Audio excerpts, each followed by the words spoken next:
Bienvenue dans le tout premier épisode de notre mini-série intitulée « Briser les mythes de l'investissement en Afrique ». Notre objectif est simple, c'est celui de déconstruire les idées reçues qui empêchent la diaspora et les investisseurs locaux de bâtir une véritable richesse sur le continent. Le premier mythe que nous allons attaquer est celui-ci. La terre est l'investissement le plus sûr. Nous avons tous ce rêve de posséder une plantation de cacao. Mais la réalité mathématique est souvent brutale. Avant de commencer, ceci n'est pas un conseil financier. Faites vos recherches avant de prendre des décisions d'investissement. Aujourd'hui, nous allons prendre un cas pratique. Nous allons comparer la plantation de cacao avec le marché boursier. Sortez vos calculatrices. Mais maintenant, avant de continuer, abonne-toi pour ne pas perdre les prochains épisodes de cette mini-série. On commence avec le premier exemple. Imaginons que vous avez 15 000 € ou 10 millions de francs CFA pour investir. Avec cet argent, vous allez acheter un terrain de 10 hectares, vous allez préparer le sol, vous allez acheter les plantes et vous allez payer la main-d'œuvre. On vous explique le cycle. Un cacaoyer met entre 3 à 5 ans avant de produire sa première récolte. Donc pendant 1500 jours, votre flux de trésorerie ou votre argent est négatif. Vous ne faites que dépenser. Quel est le risque? En tant que débutant, vous devez tout gérer. Les maladies des plantes, les feux de brousse, les vols de récolte et même les conflits fonciers. Pour ce qu'il en est de la liquidité, votre argent est prisonnier du sol. Donc si vous avez une urgence demain, vous ne pouvez pas vendre une branche de vos arbres pour obtenir de l'argent immédiatement. Maintenant, on va faire les comptes ensemble.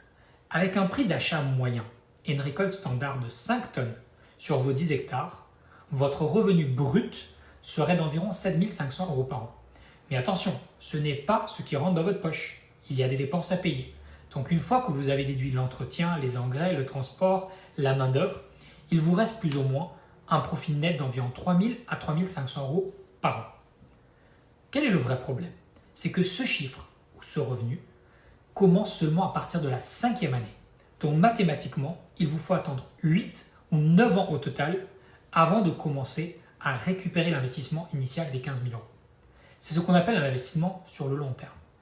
Maintenant, il est vrai que vous pouvez faire beaucoup d'argent dans ce type d'opération et que vous pouvez faire même beaucoup de bénéfices. Cependant, il y a beaucoup d'incertitudes parce qu'on ne sait pas la quantité des récoltes, on ne sait pas quel sera le prix du cours du cacao et comme nous l'avons dit, il y a des risques du vol sur vos terrains.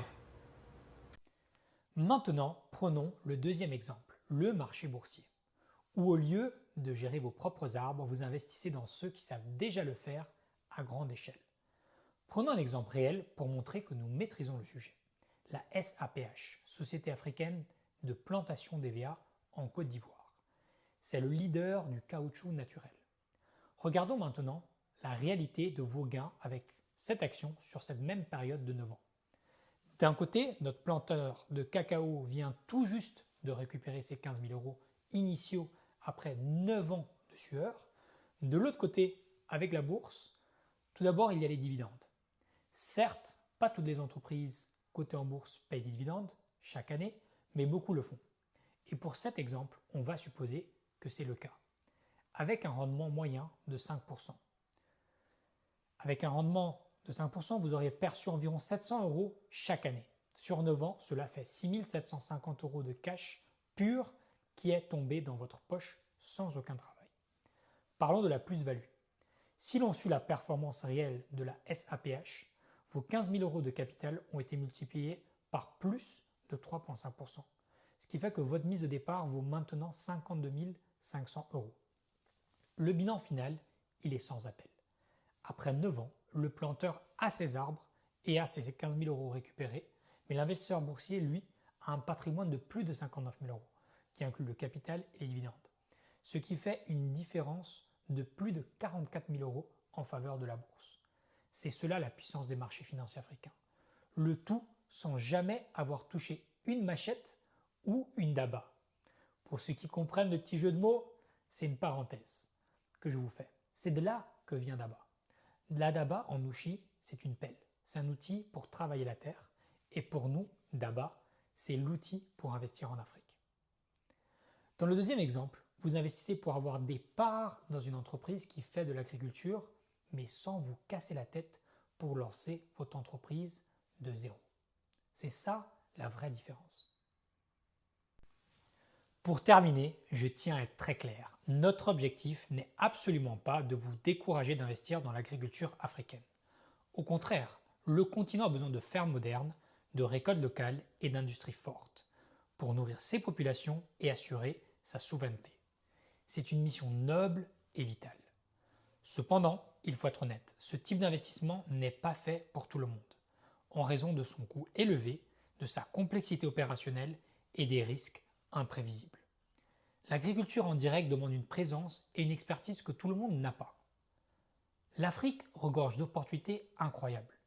Il n'y a pas un investissement meilleur qu'un autre dans l'absolu. Tout dépend de votre capital, de votre temps et surtout de votre tolérance au risque. Si vous n'avez pas les épaules pour gérer une plantation à distance, la bourse est votre porte d'entrée pour participer à la croissance de ces mêmes secteurs, mais de manière sécurisée et liquide. Si cette analyse résonne avec vous, ne restez pas passif. Voici 3 choses à considérer. 1. Consultez la sélection thématique agriculture. Cette sélection inclut les plus grandes entreprises cotées en bourse sur la BRVM et a eu un rendement de 46,72% en 2025. Au moment de cette vidéo, nous sommes déjà à plus de 7,4% en 2026. Donc si l'agriculture en Afrique vous intéresse et ne savez pas quelle action acheter, vous pouvez considérer la sélection thématique agriculture, qui est uniquement disponible sur la plateforme de Daba. Numéro 2. Apprenez les bases avec la Daba Academy.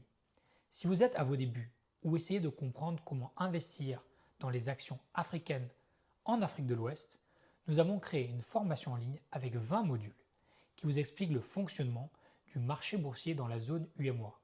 C'est un excellent outil pour faire vos premiers pas. Et exclusivement pour vous, la formation complète est disponible à 15 000 francs ou 20 euros avec le code promo en description agriculture. 3. Daba Pro. Si vous savez déjà investir, mais que vous avez besoin de recherche financière approfondie et d'analyse d'actions pour vos décisions, nous avons une souscription qui s'appelle Daba Pro. Cette solution, qui compte déjà plusieurs milliers d'abonnés, est une souscription qui se présente sous format 3 mois, 6 mois et 12 mois et vous permet de savoir le top 10 des actions à acheter et à vendre sur le marché. Vous y trouverez aussi des analyses sectorielles. Ces analyses se basent sur les évaluations financières des entreprises cotées à la BRVM. Du coup, si vous ne savez pas comment analyser la performance d'une entreprise, Daba Pro est la solution pour vous. Ensemble, continuons de bâtir l'Afrique, mais bâtissons-la intelligemment. Ici se termine le premier épisode de Briser les mythes de l'investissement en Afrique. Merci de nous avoir suivis. On se retrouve très vite pour le deuxième épisode. Ici, c'est Anthony Miclet, chef de produit et cofondateur à Daba. À bientôt.